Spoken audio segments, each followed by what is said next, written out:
You're listening to an Airwave Media Podcast.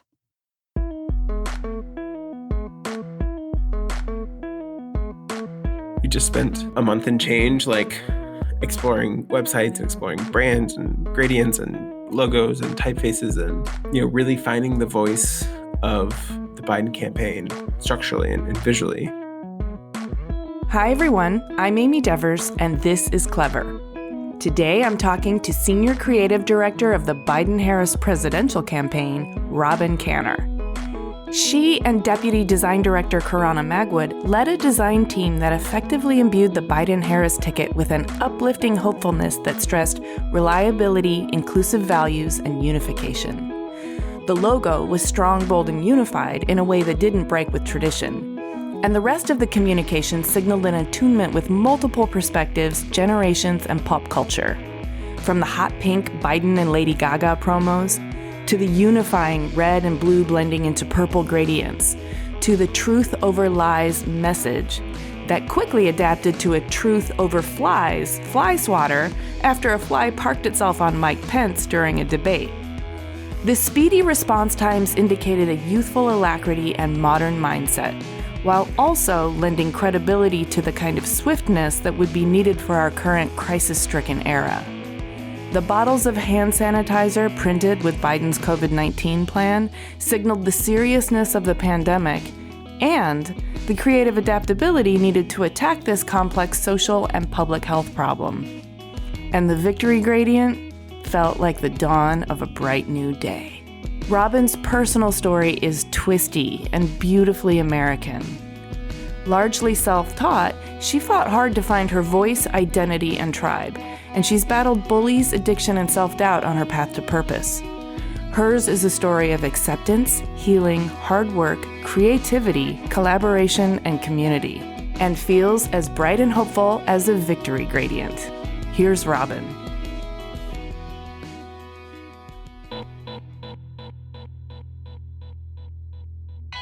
My name is Robyn Kanner. I live in Washington, D.C. for the moment, and I'm an artist, most recently creative director on the Biden-Harris campaign, and I do it because it's just what I know. I think it's really the only thing I'm good at, so I keep doing it. I find it hard to believe that that's the only thing you're good at, but I can definitely relate to finding something you're good at and going with it because it feels right. So if you don't mind, can we backtrack all the way to the beginning? I always like to set the stage for how you became you by talking about your early years. So I understand you were born in Ohio, but grew up in rural Maine. What do you feel like sharing about your childhood and family dynamic that would lend insight to your creative path?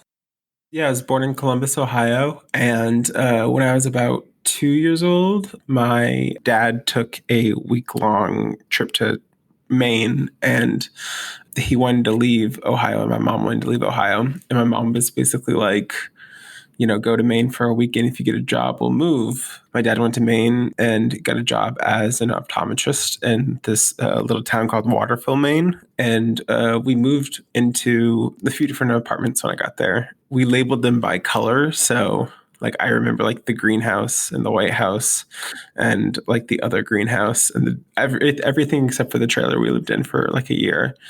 They're all known to me by color. Yeah, I grew up in various apartments and homes in Waterville and Fairfield, Maine. What kinds of things were you fascinated in, and what was, grabbing your imagination? I wasn't really a creative child. I didn't read books. I didn't write. I didn't watch things critically. I was really into basketball. So I played a lot of basketball and I watched a lot of basketball. Well, sports are creative, don't you think? It's like an amazing choreography. Yeah, in some ways. I wasn't thinking of it in that sense at that time. I mean... Well, no, we're kids. We don't know that yet. Yeah, exactly. Yeah. So there was a few outdoor courts that I'd play in. And, my friends and I at the time, that's all we did. We just, you'd wake up and you'd bike to somebody's house and then you'd play basketball or something. And I did that pretty much exclusively up until I was like 15, 16. All I did was that. So yeah, I wasn't like a remarkable student or I really wasn't interested in movies or film or art or anything. I just really liked playing basketball, and that's pretty much all I did. I'm sure there was a kind of improvisational rhythm that you picked up from that. Yeah, I'm sure there was. Anything that like got me out of the house when I was younger is what I did. Basketball was like just a way to really sort of let off stress and anxiety as a kid. So yeah, I was either playing basketball or, when I got a little bit older, I started to run a lot. Are you still athletic? Yeah, not nearly as much as I was back then. But yeah, I mean, I primarily bike now. I have a couple friends I play basketball with, like on the side, and I'm running less now because it's really cold outside. But yeah, I mean, it just really was this sort of escapism when I was a kid. Well, how did you start to find your creative voice? I always, really felt left to center when I was a kid. Like I really didn't fit in, and I didn't have the strongest outlets, in my family. Like my dad had this disease called multiple sclerosis, MS for short. It really took like a huge priority over stuff that was going on with my family. Mm-hmm. So for me, I started to pick up creativity, I think as a means to like express. When I was like 15, 16 was when I stopped like playing basketball every day and like started to get really introverted. I spent a lot of time in my room thinking a ton, and I really wasn't making anything, but I was like thinking about making things a lot. Mm-hmm. It was largely an outlet to deal with what was going on with my dad.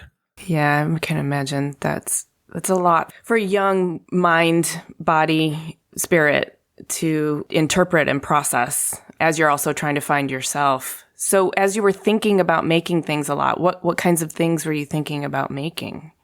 I had like this computer that really had like 1 gig of RAM or something like that. It was really small. And I would design like PowerPoints, and, they told like these fictional stories of just like whatever was happening in my head at that time. And I was listening to, a lot of music when I was 15, 16. And, I did what every kid does, which is like you like take a lyric you like and write it in different ways and, express it. So yeah, that was really how I was thinking about things. Like I just found like a few albums that really sort of hit me in a way that like, when you're 15, 16, like that's just what music does. Yeah. And I just started making things around how other people were feeling.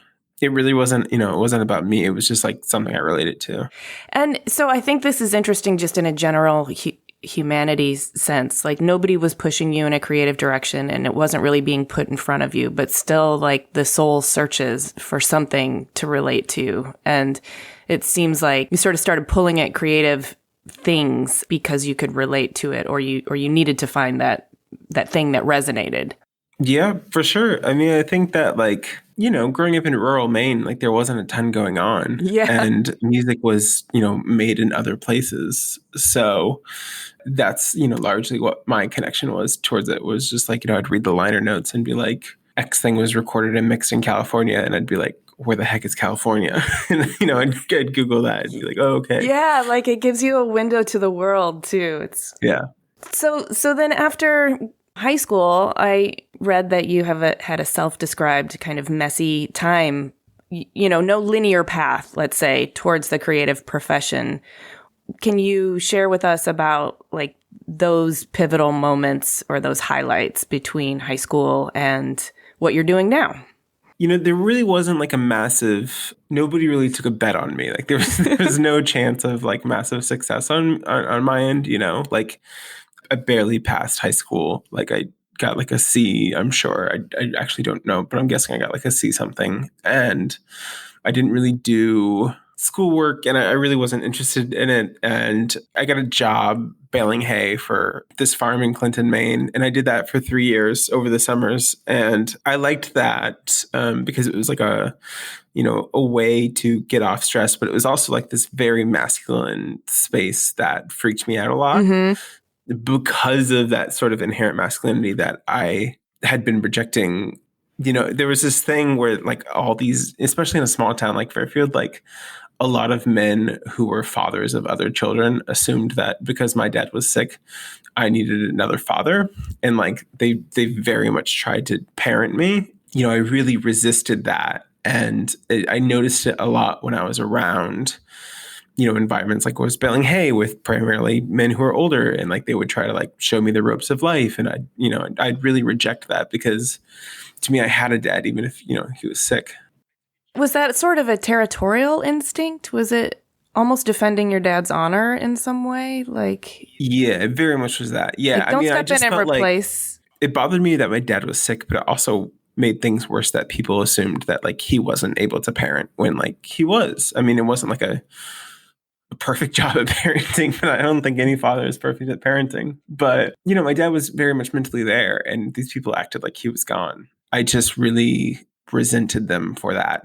And, that's why I stopped playing sports a lot, was because people who were, always like men in their, 30s and 40s would be like, you have to play this sport because it will teach you how to be this kind of person or whatever. Yeah, that's sort of interesting. Like that assumption that because your dad's sort of physical vitality wasn't there anymore, that he couldn't parent mentally, emotionally, or by just setting an example of honor and valor with how you deal with this kind of traumatic health sentence.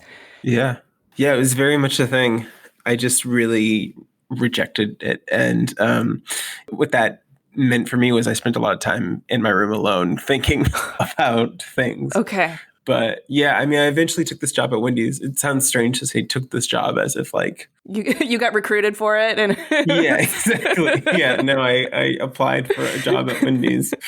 Yeah, I worked there for a while and was like the closer where like you like make fries and sandwiches and then you clean up everything. And I had this life where, I was like 17, 18 and I'd work from like 4 p.m. to 1 a.m. And I'd work with these people who had made a career out of Wendy's. Mm-hmm. And, that's obviously totally fine and good for them. But it really like rocked me to my core of like, seeing myself at 30 doing that job. Okay. And being really afraid that that's what my life was going to be. I wanted to get really good at something so I didn't have to do that. That was like around the same time that I realized I wanted to get out of Maine too. Like there was like a world outside of it.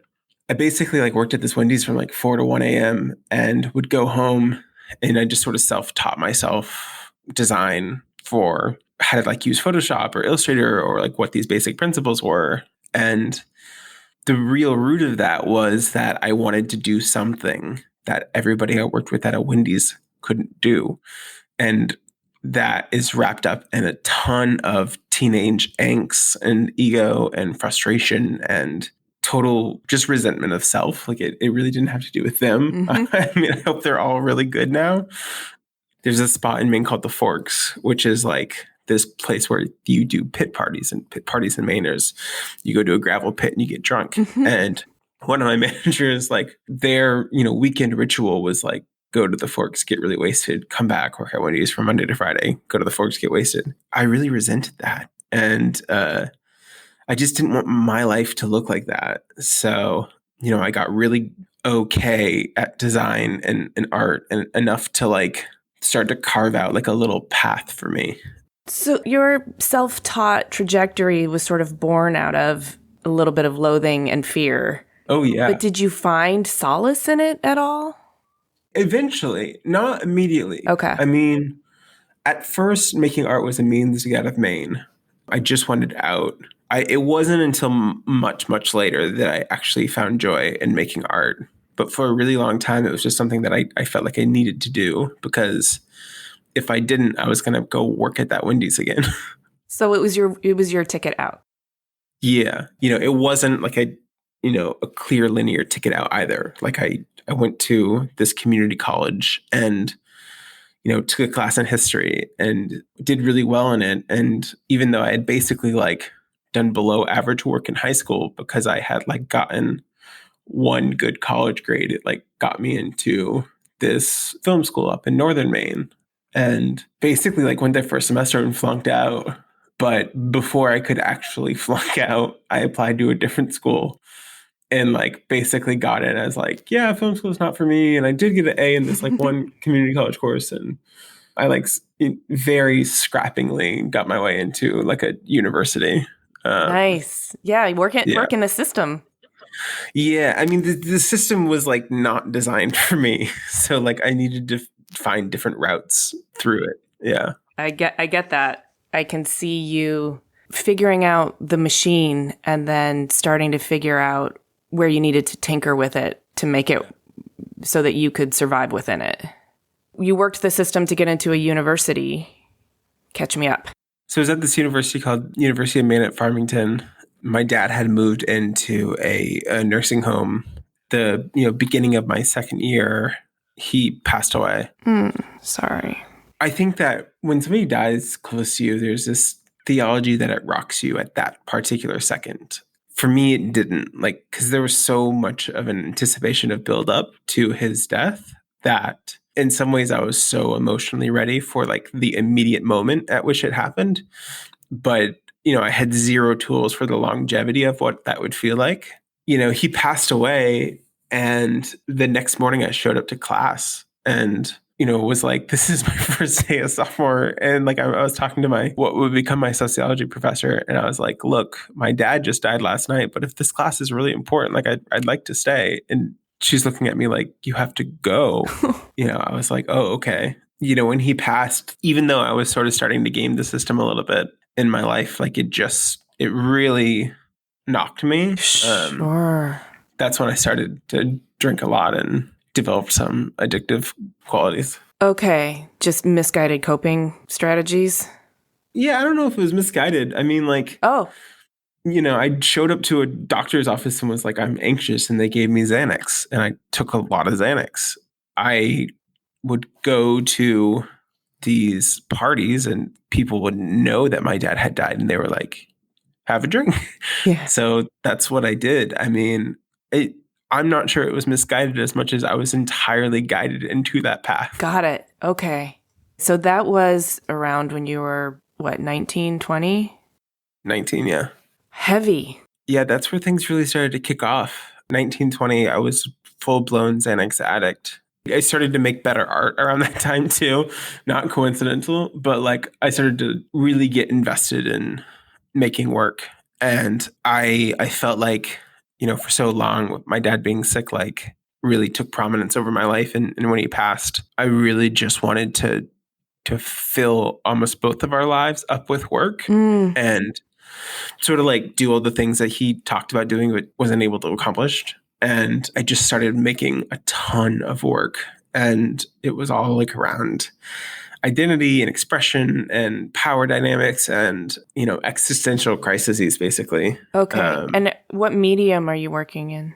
At that time, I was primarily still doing computer work, but I would like play with installation a lot. I had the studio in Farmington and, I would stamp like an entire studio space with like, the statement, who are we? And put like this projection of people around it. And, I played with sound a lot. Like I started collaborating with my friends who were musicians and writing sort of songs, but mostly sound art that you would walk into the space and like experience. I just really dove headfirst into like conceptual art. Had a couple of professors who very much like leaned me in that direction too. Yeah, as soon as my dad passed, like I just like it was like all bets are off, and I started making an insane amount of work. Really, just went headfirst into everything.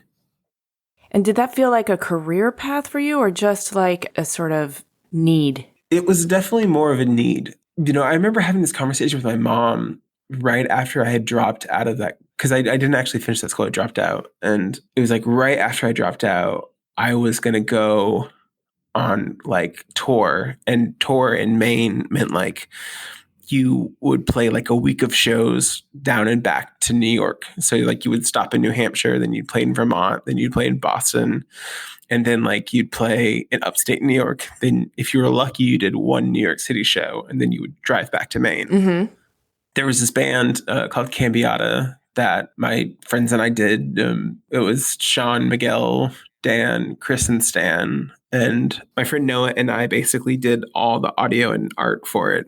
I basically dropped out of school and did Cambiata for 2 years. Oh. And that was like the best time of my life. So yeah, I was very fortunate to just sort of sit in a van and talk to people, really start to understand how, my friend Chris is a really great writer, and I've always been really envious about this of him. And I really was able to learn a lot about how Chris told story, which in turn would like later help me figure out how I told my own story. Mm-hmm. But at that time, I wasn't ready for it.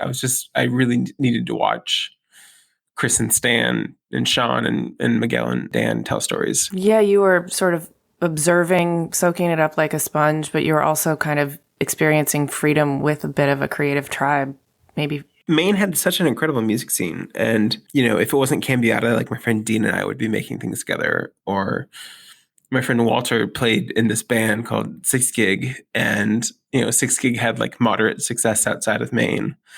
He started this new band called Lost on Liftoff. And that band had this guy, Nick, in it. And Nick was like probably like the first man in my life to not try to father me, but like try to be a big brother. I really respected that friendship a lot. These people were like how I would go out and figure out how to make work and how to figure out how to be a person. And yeah, those 2 to 3 years that I did just that was probably like the most important time for like my creativity and adolescence. I can hear it in your voice, but it sounds to me like you felt like your horizons and your possibilities were opening up, where at Wendy's you felt like they were stagnant. Yeah, I mean, I just felt like it was freedom. Mm-hmm. And I very much needed that at that time. We were all screwed up. I mean, Chris, and he'd attest to this, but like, Chris is an addict and I'm an addict and we're all trying to figure this out. Stan, who grew up in Lewiston, like is still one of my like most fascinating friends for many reasons. One of which is like, he works in a butcher shop and like he has read more Steinbeck books or Foster Wallace or, the Kathy Acker, whatever contemporary or great literature, Stan's read it. So like you have this very like blue collar guy, like talking to you about Hasselese or something like that at a very intricate level. Yeah. I mean, that's how I learned to, I don't know how I just learned to make things, how I learned to appreciate good art and figure out how to say it. And yeah, that time was just really important. Yeah, it sounds like it. I'm really glad you shared that. That's sort of the unofficial education, right? It's those Sure. formative experiences, those chapters of life that teach you so much, but they don't really fit on a resume. Yeah. There were just 5 very different people that Noah and I, and we all just tried to figure out. And it was just really fascinating to figure out how to make art. And, when Cambiata broke up, it felt like, for me, like I was done in music. We all did like a couple of different things. Like, Chris and Santa Miguel and myself and folks did like this record called Vanity Heights for a while. And Dan put out this record called Sea Level. And Sean did this thing called My. And because I wasn't really a musician at that time, I was really only helping them make their art. So like I would talk to somebody and they'd be like, what are they doing? Like really jealous about it. Just really because we were all still nerds and we all still loved each other and we all like wanted to see what we could make. And Noah and I would jump from like a Sea Level session to go to a Vanity Heights session, and like everybody would be like, okay, well, what do those songs sound like? Yeah, when it was over, I just felt like I had enough knowledge that I could go out and get a job, or at least like lie my way into a job. Yes. So that job was a contract gig at Staples in Boston? Yeah, I sort of bounced between a couple places in Portland after Cambiata, and I quickly realized I had to leave, and I met with this recruiter in Boston who helped me get a job at Staples as a brand designer under this guy Grail. Grail's a sweetheart, and we're good friends now. But Grail's like a very specific guy. Like he was really good at hiring in the sense that he cut through like a lot of bullshit. And I didn't live in Boston while I was interviewing for that job. So I remember being on the phone with this recruiter and him being like, you have to already live here to get this job. And I was like, well, I don't. And he was like, you just need to Google Maps how you would get to an apartment to that job. So when that Grail talks to you about what route you took to get there, you can give him an answer. So I was just like, yeah, I lived in Brighton or something, and I took Route 9 here, and girl was like, oh, how's the traffic? And I was like, oh, not bad. And yeah, so once I got that job, I got this apartment in Cleveland Circle in Boston. Yeah, I like made paper packaging for Staples and, designed like what pen packaging looks like, or college room dorm dancing water speakers, or, style like stuff. That must have been also very educational in a very different way. Yeah, I mean, Grail was like a reformed musician. So like Perfect. He was like a button, like he wore a button down, but like he had like a sleeve tattoos. Yeah. So I knew he was like one of us. Yes, good. He just like sort of hit it in a corporate environment. He would print these paper packagings and like take out a ruler and like study everything. Like he was a very detail oriented guy. I just learned a ton from that flow of watching him not only manage people, but also like do creative direction. And I got like a crash course in design, and I worked at that job for about 9 months. I had bought this like $500 car to get out from Boston to Framingham, which is where Staples was. And it broke down. And when it broke down, like I just had no way to get to Staples. And Grail had offered me this full-time job, but I would have had to have bought a car to do it, and I hated driving. And I was like, no, I thank you. I'm glad you made this offer, but I got a job at New Balance because it was only a bike ride away from my apartment. Nice. It was a very very utilitarian of me. Yes, very practical. And perhaps ambitious, even if it wasn't consciously ambitious. It was ambitious in the sense that like I really wanted to make work, and I knew like if I didn't do it, then I was going to go back to Maine. I had seen so many musicians in Maine like do these massive goodbye parties and then like come back in 6 months. Mm-hmm. And I really didn't want to be that person. Going to Staples or going to New Balance or whatever like that, like making these like hard decisions was very much structured in like, if I don't do this, I have to go back to Maine. I should be very clear. I love Maine. Like it's one of my favorite places in the world now, but I had such a complicated relationship to it when I was in my, early 20s. Going to New Balance was like it was great. I built these environments for design, and like I had like cool design directors and was able to make like sort of hipper design. It was a cool experience. What did New Balance lead to? Because you didn't stay within biking distance for your whole career. No. So at the time I was working at New Balance in Boston, I had a couple of friends who were working on this like startup. It was around like trans healthcare. And I went really all in on it and started to work with them. And we made this thing called My Trans Health, which was like this tool around healthcare for trans people. And I am obviously trans. We're not obviously, you're just listening to this. You really don't know me at all. So like I had made this thing, and it had gotten kind of popular on the internet. And we did this Kickstarter and we made this thing, and it was at a very specific time in how culture was talking about trans people was when I was making that. And I was doing this like thing where I worked at New Balance, and I would take the Feng Hua, which was the Chinatown bus from Boston to New York. I think it's called Lucky Charm or something like now. But I had made this thing, and it was all around identity, and it was technically a tool that was supposed to help people, but we had rooted the story in ourselves, which meant that our stories were like forefront of it. And because I did that at a specific time, I started to get recruited for a lot of really cool tech jobs. And it was right at the time that big tech corporations realized that they needed to handle diversity and inclusion, which is something that they hadn't done. I interviewed at Facebook, bombed in like the most spectacular way, interviewed in Seattle and took a role there. That's when things started to derail like really hard, in the sense that like I had just gotten like a very tiny amount of internet street cred and people who were designers on the internet that I thought were cool were talking to me. Mm-hmm. And these big corporations that, as a person who grew up, lower class in Maine, were offering me a lot of money mm-hmm. to go do. Everything basically, like the beginning of the end is like what I call that period of time. Like this was 2016, and it was a crash. Did you feel like you were a token hire, or what kind of crash are you talking about? I definitely was. And this is where I learned a lot. I learned if you're going to be a token hire, like you should like really not ruffle feathers. And you should like recognize, first of all, if you're going to be a token hire, like just don't take the job. Before, when I was trans, and working at New Balance or Staples like that, like I had nothing on the internet. Like I had done nothing. There was no... You weren't known for being trans. Yeah, exactly. Like I wasn't, I didn't have to be perfect. Yeah. Like I just could have been. Mm-hmm. And the second I made my trans health, there was a lot of pressure on me to make every step correct.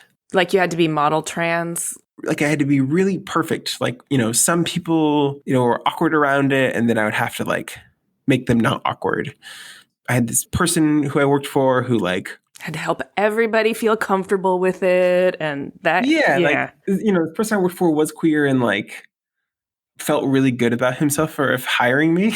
And, I spent a lot of time in my day job, like talking to him about it to reaffirm his leadership and reaffirm his decision of bringing me on. I had this director who would like parade me at Christmas parties to his family. And then like when it came time to promoting me, would be like, well, no, of course not. And I'm like, in front of your daughter, you can tell me that I'm like this hero, but like, you don't want to give me a promotion for my work.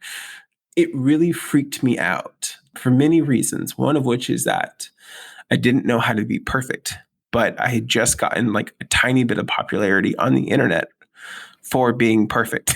And it created a lot of hardships in my head. How I dealt with those hardships is I like drank a ton.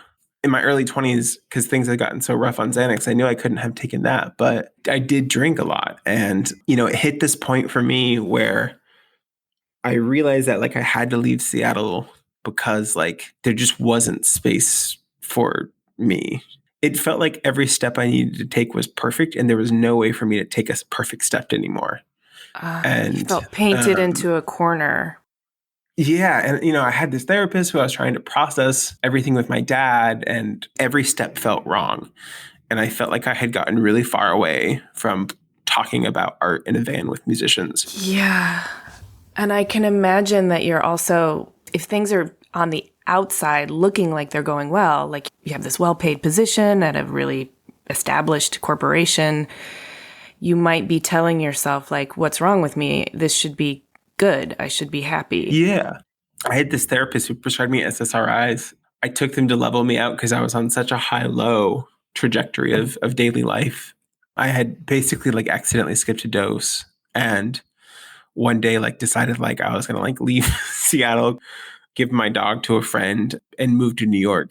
And I made like a snap decision like within a day that I was going to do that. And a week later, I was gone. Like I didn't hang around. It was just sort of this like microcosm of the situation. I didn't know how to be me. And the way I handled that was trying to be the person that people thought I was. Then when I made a misstep, it really screwed me over.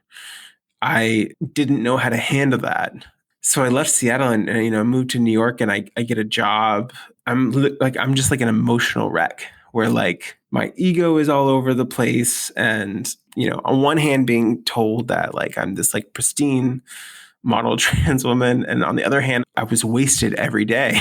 And I handled that wastedness by like looking down at the ground all the time, or not making eye contact, or not talking to people, or like I was really evasive, was terrified of the world, like just absolutely terrified, because I did not know how to exist within it in a way that suited me and the people around me, and did such a bad job at being a human being for like, the first year I was in New York. I want to hug you right now. I hope that's okay. No, it's so. I mean, everything shook out really well. I mean, I just didn't know how to be a person. I mean, that's it. Like, I really didn't have the tools to be a person. And in return, like, I ended up being a really bad person, which meant that, like, people were paying me to give talks about making my trans health, and I would do them wasted because I didn't want to do them, but I felt like I had to do them. And this was largely pressure I was putting on myself, not pressure other people were putting on me. Right. Yeah. But I know what that's. But like I'd put myself to such a standard. An unmeetable standard. Yeah, I just could never meet it. And the second I realized I was in a space and couldn't meet it, I would get wasted. And it would be like, great, now this isn't a problem that I have to deal with. This is a problem that somebody else has to deal with. It was really crass. And it crashed in April of 2018, where like I left my job, I broke up with my partner, and I got hit by a car. Holy fuck. While I was on a bike in the course of like 2 weeks. Were you sober when you got hit by it, or were you drunk when you got hit by a car? No, I was hungover though. Uh-huh. You know, like I just got sideswiped, which is like a thing that happens if you're a biker in New York basically all the time. And I had, probably 0 to nil about what to do, this guy just made a turn, Yeah, but still, it just felt like everything was collapsing on you in rapid succession. That's when I decided to go for the gold. Like, I made like a rule. I was like, I'm going to not be in society for 3 months. Like, it was a real like leaving Las Vegas style of just like drinking. Oh God. Any friendships I had in New York, revolved around drinking. And, I wasn't really making good art. And everything I was making was really morose and sad and like felt really big. And in July of that year, I went to a meeting and I got sober. Met a sponsor who very much saved every part of my life. Oh my God, I want to hug you again. Shout out to my sponsor. She just dug me out. Like, I was a person who was operating without tools for life for a really long time. And she came along and gave me like a ton of tools to how to like be a person. I spent 10 months not working really. I mean, I like freelance, but really light, and going to meetings every day and sitting in a circle and talking about it. I have to back up. Like, how did you pick yourself up and take yourself to that first meeting? I was so far away from everything. I was really far away from the world. And, I really wanted to get involved in the political cycle. And this was 2018, so I knew it was going to be in 2 years. I was nowhere near the place to do that. And basically, it was like my second or third week into sobriety. My sponsor showed up to this meeting late and like had like scabs all over her arm because she rides this moped and she got in this accident. She was only at that meeting because like a person that she had recently slept with was next door. And when she walked into the room, I was like, man, like this woman must have like 2 days. Like, I'm in better shape than her. She's shared and she was like, yeah, I have 13 years and here's how, and I'm just like, wait a minute, you have 13 years? And I immediately was like, like, if I'm going to have a sponsor, it's you. We started to run the steps that night. She just took me through resentments and fears, which had me rewrite this sentence like, I have resentment at whatever it is because I fear that X is going to happen. I wrote that sentence over and over again for 10 months and wrote out everything that I was afraid of, everything that I resented, started to develop tools to let it go. Wow. Yeah. So, about 10 months into sobriety, I'd left outpatient rehab and sent like a few notes to people making amends because I had just really fucked up. And I think I had granted myself an excuse for fucking up because there was so much pressure on me being like this perfect trans person. I had to accept that I actually did fuck up a lot of things and like it didn't have to do with anybody else. And it was my own shit. Made a lot of amends is then I took a job at Jigsaw, which is, part of Google. And it was like my first job back into the world post like exiting reality. Mm-hmm. And I remember talking with my manager and just laying it out. I'm sitting here and he's like, can you design this product? And I'm like, I can, but you have to know, like, this is what happened to me over the last couple of years. And like, I really want to be a better person, figure out how to like do this. Like, you just have to know like where I'm coming from. And he did something really incredible, which is that he created space for me. And I would come to realize that people who are really, really good at their jobs are people that create space for the people they work around. He did that very, very, very well. How did he do that? Like, what shape did that take? He just bought me time. Like, if I was stressed about something, like he would send this email being like, she needs another day. And somebody would be like, oh, okay. Or like I couldn't work until midnight every night because I had to go to a meeting. So it like hit 7 p.m. and I was like, hey man, I got to go to a meeting. And he was like, oh yeah, go for it. He just created space. By doing that, I basically relearned how to be a designer. Because before everything was so wrapped up in ego or so wrapped up in cool trends or something like that. Mm-hmm. I never really like thought about just like traditional design or traditional art or anything. And I spent 6 months making this specific product, and it had nothing to do with making money for somebody. It had to do with like around disinformation and stuff. And I knew it actively did good in the world. I spent 6 months just making that, and that totally realigned me and like reminded me that I actually could design. What an affirming situation. It was really, really amazing. Basically, after those 6 months at Jigsaw, I had been highly focused on Beto O'Rourke's presidential run after that Senate race, because during the Senate race, I was in rehab. So when Beto had this moment of like, NFL players having the right to kneel, like I was sitting, in rehab being like, if I ever get out, like that's the guy I want to work for. Wow. When he announced, I sent this email to my friend Victor, who had worked on Hillary's campaign, with this guy, Rob. Victor was like, yeah, Rob's leading the digital. If you wanted to go there, just let me know and I'll email Rob for you. Rob and I got on a phone call and he was like, yeah, I'm in DC. I'm moving to El Paso, Texas, like tomorrow. And I was like, okay, what's your team look like? And he's just like, it's me and like maybe you. I was like, okay, so like I'm gonna have to move to El Paso. And Rob's like, yeah. I was on the phone with him. I was like, listen, like I want to do this, but you have to know like these are all of my secrets. Like this is my drinking. This is like I used to do pills. Like, I just got out of rehab. Like here's everything that's bad about me. And I'm gonna tell you completely upfront. And then you can make your decision on if you want me to come to El Paso. And, Rob was just like, oh, yeah, for sure. Like, come to El Paso. And I was like, okay. I mean, on some level, didn't it kind of feel nice to just expose what anybody could find out about you and then have somebody be like, yeah, that's not a big deal. I just want you to design, but I need you to do it in El Paso.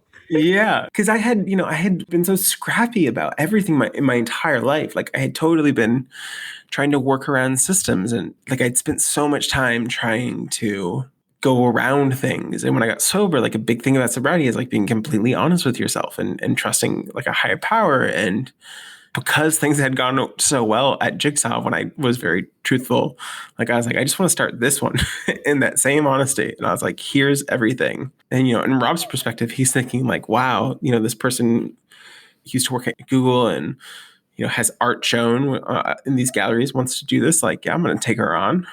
Yeah, then I moved to El Paso, designed a campaign for 6 months, Man. And El Paso is like the most remarkable place in America. And I fell totally in love with it and fell totally in love with the work and the staff and the structure and the lifestyle. It felt like a really amazing summer vacation, even though it was like some of the most intense work I had done in my entire life. Like I had never, when I was a kid, I never went to camp or anything like that. Mm-hmm. And like going to El Paso and spending 16 hours a day with my coworkers, like ended up feeling kind of like this like strange summer camp. I love that you had a strong, collaborative, positive experience working for somebody that you believed in, obviously.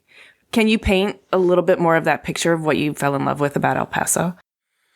The first thing I did when I moved there was like try to find a home group and for meetings. And I had gotten sober in New York, and like the majority of New York drunks are like artists that felt like they should be Jackson Pollock, like felt like doing, it was a real like Jack Kerouac thing of like, I'm going to get drunk and make the best art. Mm-hmm. And then I to El Paso, and you're next to the Ciudad Juarez, which is the drug capital of the world. And like people are getting sober for very different reasons down there. Mm-hmm. And I'm in these AA and NA meetings, and like, it's a different situation.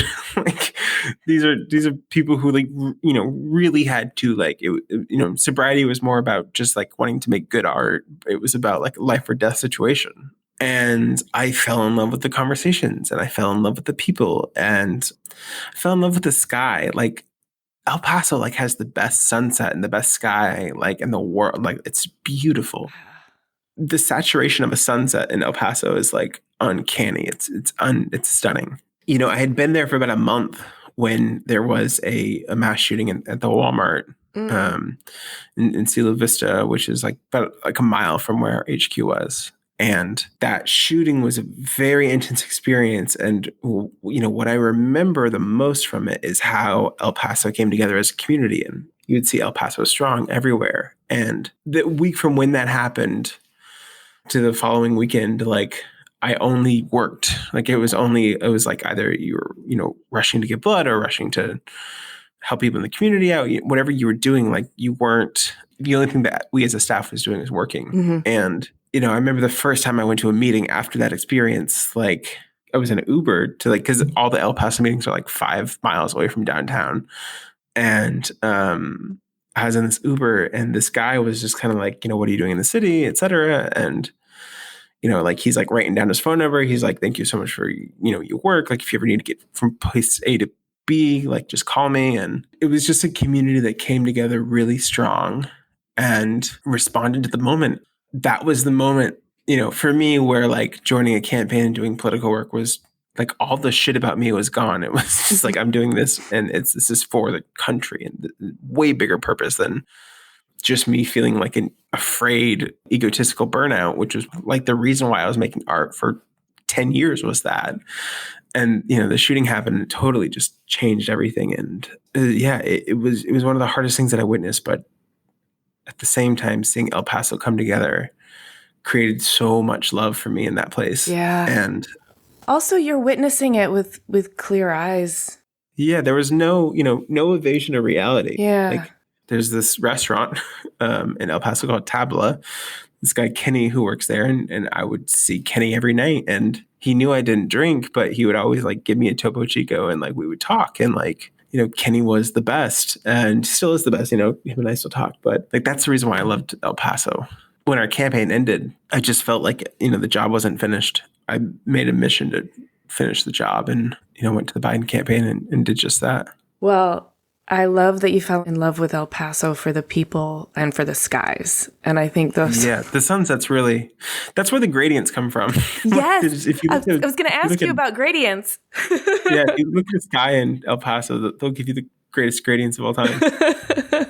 Well, I love that they, made such an impression on you. And I think you were, I don't want to project onto you, but I think you were in this kind of raw and also open and clear space to receive it. Yeah. And that sounds really beautiful. And I'm so glad you had that experience. And I'm dying to know now about the Biden campaign because you creative directed the Biden-Harris campaign. And now you're creative directing the Biden inaugural committee. So what is all that about? Like, what does it look like, feel like, sound like? I need to know everything. Sure. Rob, who was with me in El Paso, had gone to the Biden campaign. I think he went in December. And in January, I basically went up to Philadelphia, which is where the HQ was. And him and I, we just did what we used to do, which was we went to dinner and sketched out ideas and thought about what could look like this or, that or whatever. We left the conversation where it was like, if Biden wins 2 out of 4 between South Carolina, Iowa, New Hampshire, and Nevada, then I'd come to the campaign. But if not, then there was no way that Biden was going to lose 3 and then somehow win the primary. When the campaign did lose Iowa, New Hampshire, and Nevada, I just thought it was over. And I just I was just like, oh, I guess that's it. And there are people around me who are making different bets on who it was. I just kind of refused to not follow Rob. And I just I would talk to Rob and he'd be like, it might be over, but there's a possibility and here's what it would look like if it did happen. And I just very much made a bet on Rob and Biden. And I was like, if it's them, I'm doing the work. If it's not them, then I'm not doing the work. It'll be somebody else. I just went all in on Biden. And when South Carolina happened, South Carolina was great, but if go back and watch the tapes, people thought it was a fluke. Mm-hmm. They were oh, good for Joe. But when South Carolina happened for me, that's when I got to work. Carahna Magwood, who's the deputy design director on the campaign, she was already there and she was building stuff, and Abby was there, and I just had a month where we all started to make work. Everybody, the country was coming around Joe. And it was this really great month where nobody was really expecting anything out of the campaign, but I was able to explore what a brand identity would look like for the general election. That's what we did. We just spent a month and change, exploring websites and exploring brands and gradients and logos and typefaces and, really finding the voice of the Biden campaign structurally and visually. By the time Michigan had happened and the time that we sort of got around to Texas and understanding the delegate count, and like everything just started to really shake itself out. Like I had everything in a pretty good place with the team. There was a lot of questions about how to launch it, and we see typical brands like launch like there's like a flip overnight. Like that's how an ad agency would do it. Like you just like overnight they'd be like, here's the new thing. And we didn't do it like that. Like I really thought our serif needed to be a lot stronger. And when everything in Minneapolis happened with George Floyd, I was like, I can't use this like sort of weak serif and to talk about this moment. So I have to flip over to Mercury, which is what I knew was going to be the serif anyways. And so Carahna and I talked about it. And, I'm sure to the outside, I felt like a very small decision, but to us, it was a really big deal because that was the first piece that went out. And it met a very important moment in this country. And, shortly thereafter, Decimal, which was the other typeface, went out. And we started to push illustration styles in it and started to push type decisions and color decisions, and gradients started to come into life. We had redone the website, and like that was out. So by the time Harris was selected as a running mate, we had all these pieces in place. It was basically like everything that hadn't gone out the second Harris was announced, like just like the last pieces flooded through. From there, you just hope it works. The bulk of the work was those, 5 months ish. And Carahna and I had done so much hiring. We built a team from basically 4 people to 25 people in a month. And we had all these theories about how our oppo should feel or how, anything should feel. And, we had made these really risky bets, and I just felt really confident in our decisions. And I felt really confident because Rob felt confident. And like Rob had been my North Star for like a year at that point. We just went for it on the creative, and we had an incredible team, and we used the strength of everybody's skill set and like use the strength of our experiences, just designed and practice, especially for the debates. The debates were going to be such this big deal. And we as a team ran like 5 separate mock debates together just to know how tight we can get. And, we did the same thing for town halls, and we would watch movies together remotely. We just were a campaign family, even remote. I mean, when we won, it was like, it's the craziest feeling ever. I can't even imagine. And I just had this feeling like, did anything about this kind of feel like basketball? Yes, only because, for many reasons, one of which is like during the campaign, I was thinking about my dad every day. My dad loved politics and was a staunch Clinton Democrat and loved Biden. He passed away before Obama's time, but like would have loved Obama. And like, I felt like I was like fulfilling his mission in a lot of ways and fulfilling mine in my own way. And it felt like basketball. It felt like chess. It just felt like a game. But obviously not a game, but it felt like the most important work possible to do. There was a lot of noise coming at Carahna and I from like various parts of the industry being like, Biden-Harris campaign design is boring or simple or whatever. And I'm just sitting there with Carahna on the phone every night being like, no, this is working. Like, yeah, just look at the numbers. Like this is actually working. I was really impressed. I just responded to it. It was everything it needed to be without trying to be something it wasn't. Yeah, and everybody made jokes about this, but like our very no malarkey campaign, like our design didn't have any malarkey in it. Like it was very structured and straight ahead and unifying. Like it had all these components that made it us. Carahna and I every night would just like talk and be like, this is it. Like, I'm pretty sure this is what it needs to be. That's what we did. I love it. As you were telling me that story, flashes of your life came to me. This is just, I'm listening and I'm paying rapt attention, but it seems like another really important moment, similar to being in a van with some creatives who are all kind of driving at the same purpose. Yeah, it was exactly that. And the way that we came up with the type system was very musical. My team would tell you this because we talked about it every single day, but like, Barack Obama speaks in 3-word hits. Like, yes, we can are 3 really loud major chords. Hillary did the same thing. I'm with her, stronger together. These are 3 to 2-word loud major chords. Joe will be like, we're in a battle for the soul of the nation, which is great, but 7 words and 4 of them you want people to forget. And because of that, like the type system needed to have rhythm. And we came up with that. I was playing guitar one night and I was like, okay, so like the prepositions and conjunctions can be like a D major, which is like a softer chord, but like big action words like battle, soul, and nation can be like large F major, like sounds. That's sort of the structure of how I came up with things. And that has like a very much, I learned that from Cambiata. I learned that from Sean being a nerd about everything. Oh my God, that's such a wonderful insight to your process. The gradients, there was such a conversation about like whether you're Democrat or Republican. And like what I loved about the gradients is that it blended the reds and the blues together to be purple. And it was like we were sort of all in it together. And it became less about separating people and more about unifying people. And the gradients really accomplished that well. Those are the pieces that I was trying to instill into the campaign. But, I was still being called, like people still like wrote like Biden campaign. This is, another boring graphic. But now that we win, it's like, oh, Biden campaign done like all this remarkable work and Robyn Kanner, but her next effort probably won't be that good or whatever. Do you find it easier to tune out that noise now and not like hold yourself accountable to these unmeetable standards? Yeah, like I can't control that. And like if I do try to control that, I'll become like a really bad person. So, well, you're not afraid of like becoming a bad person, are you? In sobriety, we have this concept of being spiritually fit.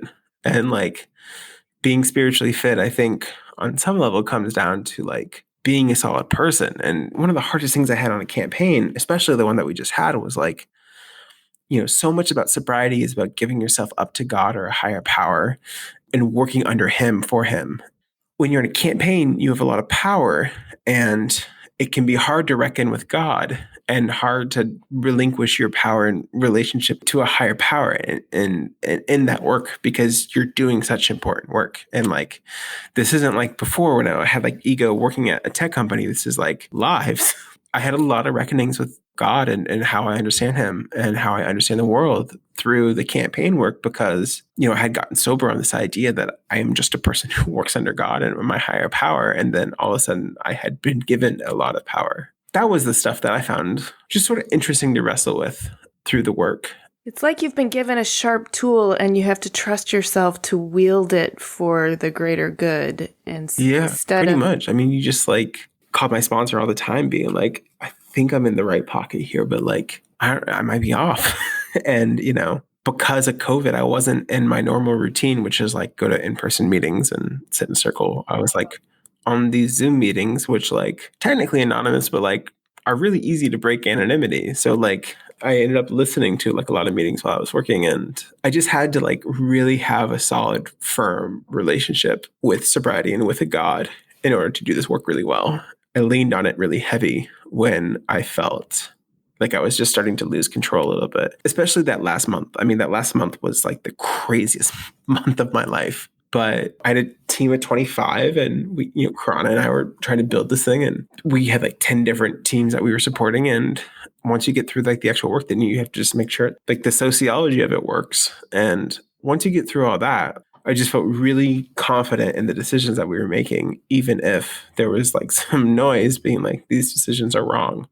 You just like stay the course and like trust that the process is there. That just made the victory, like when it finally happened on November 7th, it was like a weight had really been lifted from me.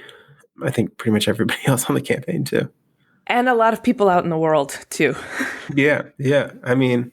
And so, on behalf of so many people who respect what you do, thank you for designing a campaign that could communicate and help us get this election. Yeah. And teamwork. Yeah. 25 of us. Yes. Okay. Yeah. I know there's a lot of people involved and I appreciate you giving credit where credit is due and the collaborative energy of the whole thing, because you can lift a lot more when everybody's using both their hands. So you won the election, but what now? Because it still feels really urgent and important. Yeah. When I set out to do this work, I was very much like in talking with my sponsor being like, I wanted to win the election or have a piece of being just involved in winning the election. And I've done that. And I'm not trying to get greedy with God. Like, and I know that sounds crazy, but like what I asked of my program to do, I've accomplished. And it's a very sweet feeling that I don't want to take for granted. And because of that, I'm taking things very slowly, and I am, checking with my body and my health and my mind, and really starting to like consider where I slot into things, and really just not being greedy with my higher power. Like, I've done the thing that I set out to do. Now what's next? And, what that probably looks like is like, writing about this a little bit more and continuing this work on some regard, but maybe not full and holistically as I've been doing for the last couple of years, but, just continuously doing good work and giving back and being in a community and feeling serenity to the world. And, you could be listening to this in 5 years or 10 years or, in 2 days. I really don't know. But for me, I'm a month removed from the end of the campaign, which means that it's very fresh in my mind. And there's the inauguration and the transition in the White House, and there's all these pieces. And I'm just trying to take every one of them very slowly and with grace, because I just don't have the fortitude to continue at the level that I was at for 2 years straight while staying healthy. So, I'm not trying to be greedy with God. I'm just trying to do some good work and hope that I can just like continue that for as long as I'm allowed to. I hope to see many, many more Robyn Kanner gradients. Yeah. Gradients are beautiful. They're also in the sunrises and the sunsets. I was always wondering, this is sort of anecdotally, but like so much of what my dad wrote in political op-ed was about how much he didn't like Reagan. And, Reagan's whole thing was that it was like a new dawn in America, a new day. So many of the gradients that we did on the campaign was about sunrises. And I always wondered if somebody was ever going to call that out to be like, these are very Reagan-esque gradients, but like nobody ever really called it out. But it was sort of like this inside joke I had with, in my head with my dad of just being like, I bet you would have gotten a kick out of this because I'm riffing off of that. I like it. Thank you for sharing that inside joke. I can't even tell you how much I've gotten out of this conversation. I feel close to you and I feel enlightened, and I'm so grateful that you shared so much of your story with me and with our listeners, and I just can't thank you enough. Thank you for having me. This has been awesome. Thanks for listening. To see images of Robyn's work and read the show notes, click the link in the details of this episode on your podcast app, or go to cleverpodcast.com, where you can also sign up for our newsletter. Subscribe to Clever on Apple Podcasts, Spotify, or wherever you get your podcasts. And if you enjoy these interviews, would you please do us a favor and rate and review? It really does help us out. We love chatting with you on Twitter, Instagram, and Facebook. You can find us at Clever Podcast, and you can find me at Amy Devers.